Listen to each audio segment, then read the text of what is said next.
Poltergeist. I mean, it'll be the end for tonight because it's Poltergeist. In my Yes. Yeah.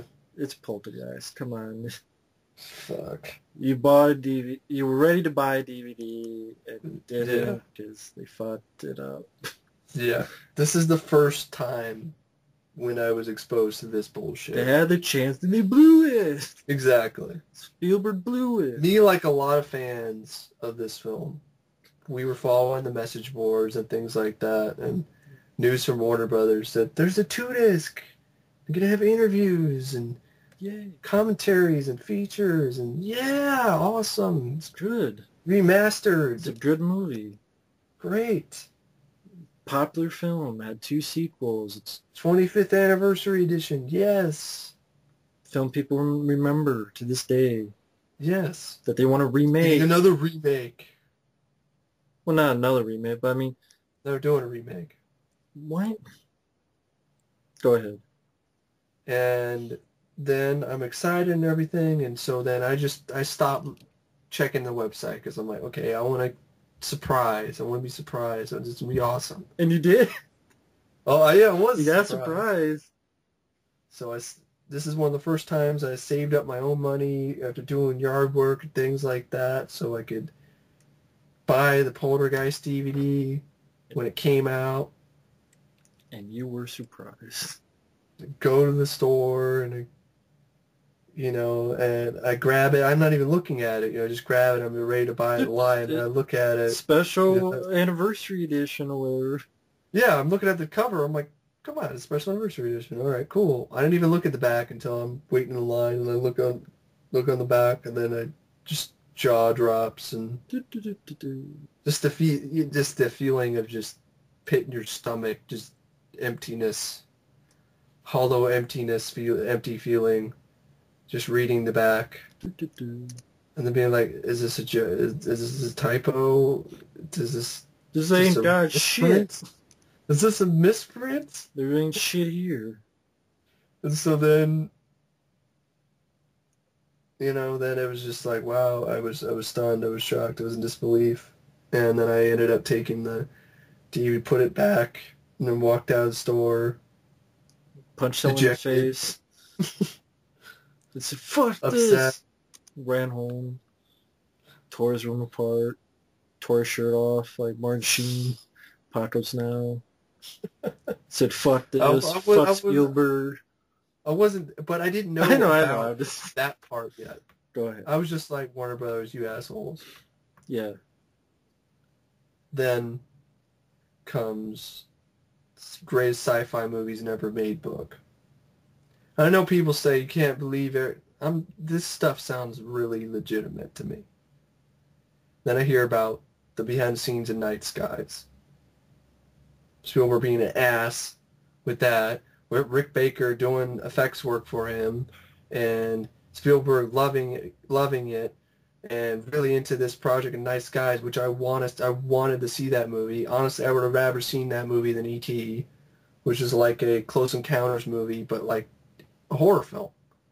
So aliens come in and terrorize this small this family in their farmhouse.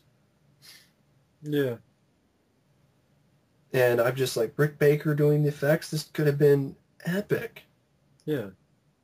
And seeing that Rick Baker did these effects and did all this stuff, and Steven's like, oh, I love this. This is great. I gotta go, I'm filming Raiders in Tunisia, but I love this. Keep this up. So while Spielberg is over in Tunisia and he talks to Kathleen Kennedy, and she somehow talks about, something that he's talking about Night Skies, and somehow she inspires him for the idea for E.T. Let's do a nice alien movie. See, I did the sort of thing with Close Encounters. Let's do a nice alien thing. At the end, because Close Encounters were nice aliens. Yeah. Forgetting the fact that you signed an agreement with Columbia to do this movie, to do Night Skies. But he's Steven Spielberg. He doesn't have to listen to shit. I understand. It's apparently upsetting. Even after 1941. I mean, yeah. So, Yeah, that was a bit here. yeah. So he said, I'm going to do E.T. now. So he goes to Rick Baker's workshop, tells him that, we're not doing Night Skies. Of course, Rick Baker is devastated. All this work that I put into what do you mean we're not doing Night Skies? Like, we're not doing that. We're doing E.T. I want you to do the effects. It's like, I'm sorry, Steven. I got a obligation with American Werewolf in London. I can't. And then for the reports I read, Spielberg just flipped out. Took all of the artwork and all the sketches and all the tapes and evidence of everything that Rick Baker did for Night Skies, including some of the preliminary artwork he did for American Werewolf in London, which was not Spielberg's to take. Guy was a dipshit. And then to make things worse, even worse in the trades and the advertising, you had articles that appeared that said that $500,000 were used on failed prototypes for E.T. Yeah. And then to make matters worse, I in one of the interviews that was talking about with Rick Baker that, could have sworn that you saw some of his designs in Carlo Rambaldi's office. So some of his designs were used anyway for E.T. And people were like, how does this tie into Poltergeist? Well, after that, E.T. and everything, he's thinking about maybe doing Night Skies again and working on it with somebody else, another studio, and eventually Night Skies turned into what would become Poltergeist. And Poltergeist is this huge, long story over who directed it. Was it Steven Spielberg or was it Tobe Hooper? And then I heard through another interview I saw one of the main reasons why, which I totally believe is the only reason why there was the edition was not as packed with features as it was, because I've heard that Edlund, the effects guy, he had been interviewed. And there was just a lot of legal bullshit going on. And there was like a German article, that said that they were trying to contact people about what's wrong with the edition. There was a lot of lawyer talk, and, well, due to legality issues, this, is not going to have as much features as we wanted. And I hear that it's because Spielberg refused to give Warner Brothers permission to use, his behind-the-scenes footage and stuff like that. And then that's like at the moment, and Night Skies is at the moment where I started to question Spielberg, who was one of my all-time favorite directors. And he's still a great director, just as a person, such a dick move. And then to find out, he did the whole thing with, Poltergeist. That was like the last straw for me. It was like, what a douchebag. That's when I started the whole thing. It was like, you're a schmuck. Fucking schmuck. And that's why we don't have a special... I guarantee that's why we'll never see one unless he and Tobe Hooper put the nail in the coffin or something, because Steven knows that in those behind-the-scenes footage or something, there's some proof that he directed the movie. If he didn't, and he didn't take over for Toby, then why would there be all this drama? Why would there be all this legal crap? Well, he did take over Toby because the girl, Zella Rosenstein, even said that she only worked with Steven. Exactly. She said in an interview before she passed away. Mm-hmm. And it's weird about Rick Baker is that he's worked on projects that Spielberg's produced, Gremlins 2 and Men in Black. Yeah. So I don't know if he had taught directors like, okay, I'll work on it, but I don't want to meet that motherfucker. I'll punch you in the face with him. Because he's never worked on a film Spielberg's directed again. No. But like at least a couple like Men in Black and Gremlins 2 that produced.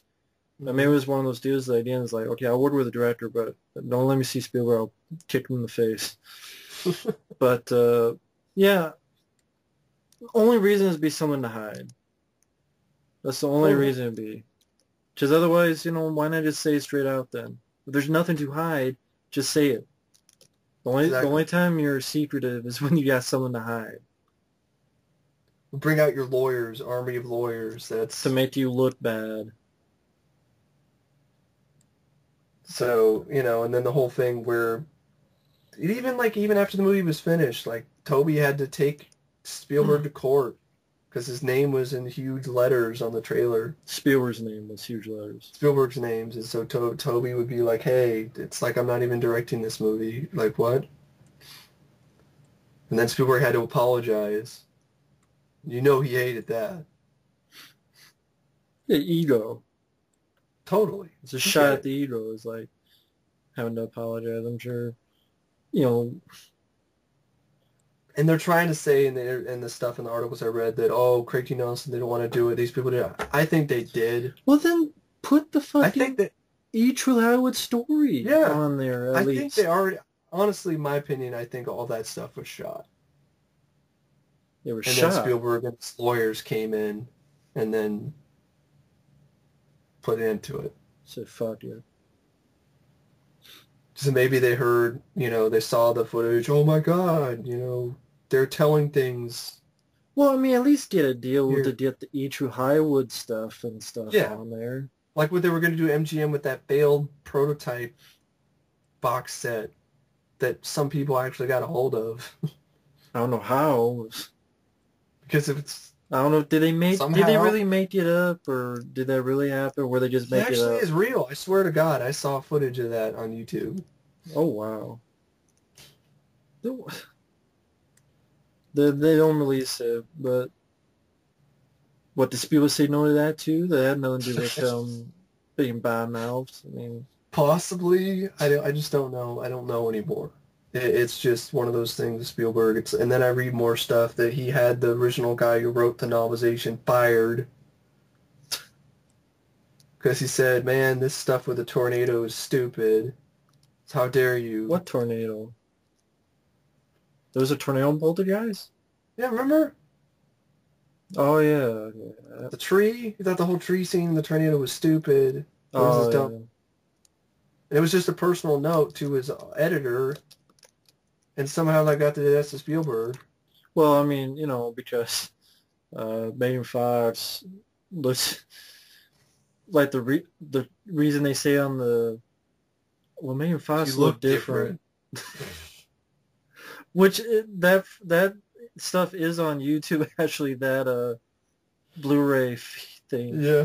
So no, it wasn't that Spielberg said, "Fuck it, you're fired" because you said Hitler. You said Hitler's name, and it's a joke. She was not serious at all. Like, even you just hear what she said. Like, you just hear the sarcastic tone of voice. Well, Michael Bay's on set, he's like Hitler. Like Hitler on set. You know what's weird, though?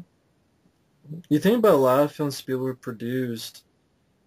Well, Twilight Zone, the movie, that made sense, but yeah, Gremlins. Twilight Zone, I understand why there'll never be features for that, ever. I totally understand why. But you had Gremlins. Yeah. The Goonies could use a lot more. Yeah. The Money Pit has nothing. American Tail has nothing. Harry Henderson's... Inner Space, that has not much. Yeah, that's another one on my list. Inner Space is not a commentary, but... I'd love to see behind the scenes of the effects. They won an Oscar too. Arachnophobia, which that's on the list. Mm-hmm. A lot of movies he produced. But whatever. Get to that, but yeah, I don't understand the Poltergeist thing. I mean, Spielberg, just get your head out of your ass, get your ego out the door, and just let him do it. You're how old now? I mean, you're Spielberg. Just be truthful. Say, hey, this is what happened. It's in the past, but this is the full story. So that way you don't get people asking again. It's like, dude, there's a story. You want to watch it? Just watch it there. Let's move on. If you did this back in the day, then it wouldn't be a big deal. You just say, no. This is what happens. No ifs, ands, or buts about it. This is what happens. It is what it is. Move on. There you go. There's the story. But it's the ego thing. You know, that's the problem. They admit, like, I did a wrong thing. I shouldn't have directed this movie. I wasn't allowed to direct this movie because of the laws that were put in place at this time with the Directors Guild. And what happened soon after that? Like, oh, now the rules were changed. And he could direct more than one movie. Yeah, that happens a lot now. So, you know, he's a revolutionary director. He's done a lot of, you know, he's directed some great movies, but I lost a lot of respect for the man after all that. It's just, how can I not?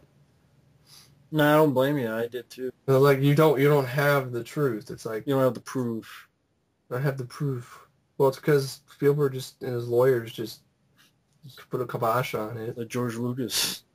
It's like a cease and desist order, a gag order on people. Come on, Spielberg. His legacy, you know, don't want it to be, you know, diminished or defaced in any way. It's kind of like stuff with James Cameron. I heard he's an asshole to work with. Yeah, I've heard that too. Spielberg doesn't want to be known as that either, but he could. Hey, that might be the case. Behind the scenes, maybe, you know, might not be as fun of a guy to work with as people say he is. But I don't know anything about that. But I do know that if there was any truth to no controversy being involved with Poltergeist, then there wouldn't be a controversy. The fact that they were ready to do all this for a DVD, and then one guy, like, bam, like last minute, one guy is like, no, none of it, nothing. There's a reason for that. Exactly. It's not it would not have made money. Poltergeist is a much popular film. If it's a popular movie, they do a remake. It's a popular film. They were ready to re-release it on DVD. They were willing to re-release it on DVD in an anniversary edition. It's a popular film. People remember it. They made an announcement, like, online and message boards and had a meeting with bands and stuff like that. Like, I think like a Comic-Con type thing or whatever, you know, like a convention or something. So it went down to one guy, and if you say there's nothing, there's got to be something. Otherwise, why else do you think you can't get a E. Troy Howard story? You can't get that officially anywhere. Yeah, that can't be found anywhere. And that's not even rerun on TV anymore, that one.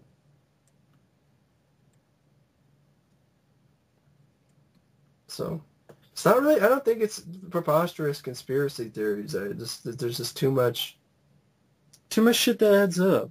I mean, Night Skies, I could see, I don't know the whole true story, but with Poltergeist, there's no doubt about it. If you think there isn't, go ahead, believe that, but there's just all the evidence points to Spielberg having more involvement with the project. I don't know, maybe Tobe Hooper did fuck up somehow, but you're never going to know anything because no one wants to... Tobe Hooper talked about it, the film on Bravo's Scary Movie Moments. So he might be willing to talk about it. Yeah, maybe. But then he probably won't be allowed to talk about it. Yeah, you guys think Tobe Hooper has power?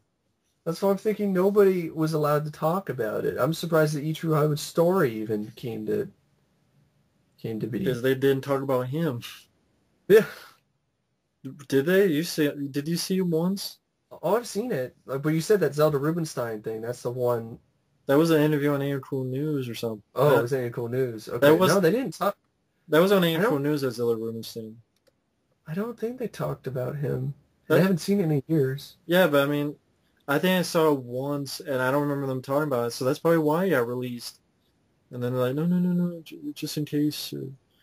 Maybe Spielberg took offense to that, like he took offense to being fast. Took offense to, no, you're saying it's a curse, and how dare you? I'm offended by this too for some reason.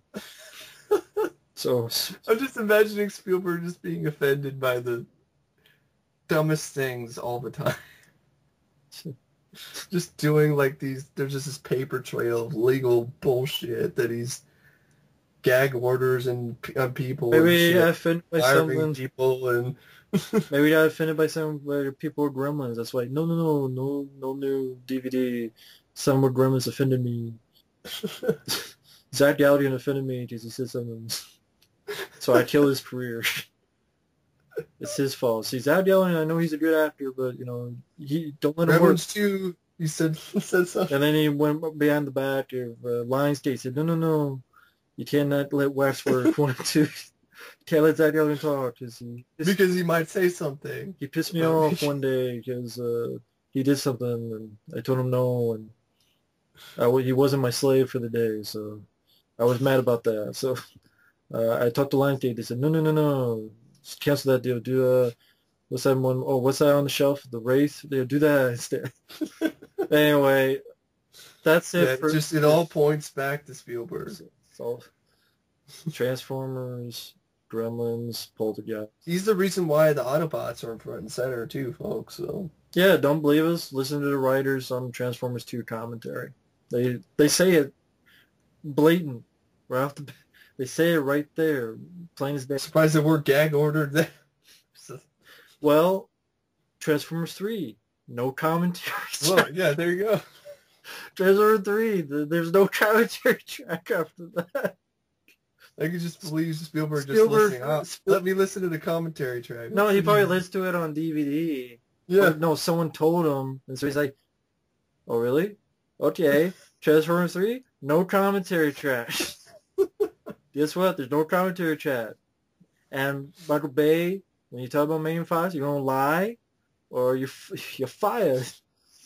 Or I'll ruin you. I'll ruin you, and you'll be doing like Toby, or you'll be doing straight DVD crocodile movies.